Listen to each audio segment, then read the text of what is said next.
Utah lawmakers continue to hear funding requests for social service organizations.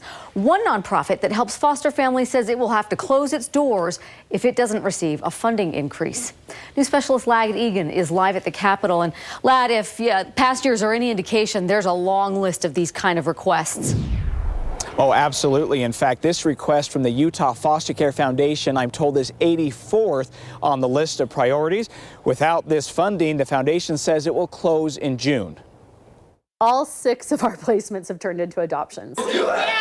Kim Gerlach's family has welcomed foster children into their home for the past 7 years.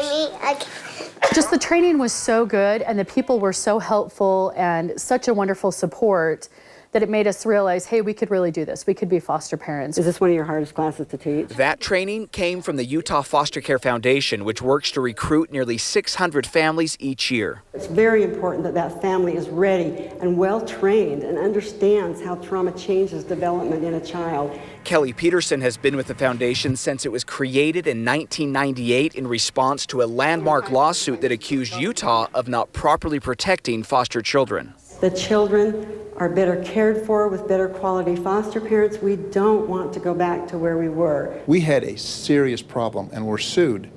The lawsuit lasted 14 years. The threat of the foundation closing brought former Governor Mike Leavitt back to the Capitol on Monday to address lawmakers. The worry I have is that history will repeat itself. Leavitt urges lawmakers to approve the $400,000 increase for the foundation, saying funding has stayed level for the past several years, while the workload has increased. This is a time when history matters, and we need to learn from it or we'll have the same consequence. And I might add some of the same tragedies we had before.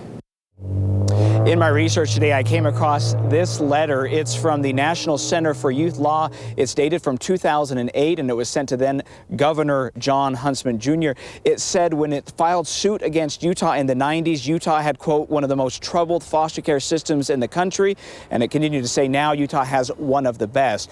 So, Deanie, a lot on the line here for that foundation. They tell me they've been running on reserves to cover operational costs, and that's why they need this funding increased. We'll let you know what happens. Back to you. Yeah, follow that for us. This is where it gets hard because there are so many needs at the Capitol and they have to weigh them out, lawmakers do, to figure out which ones to fund.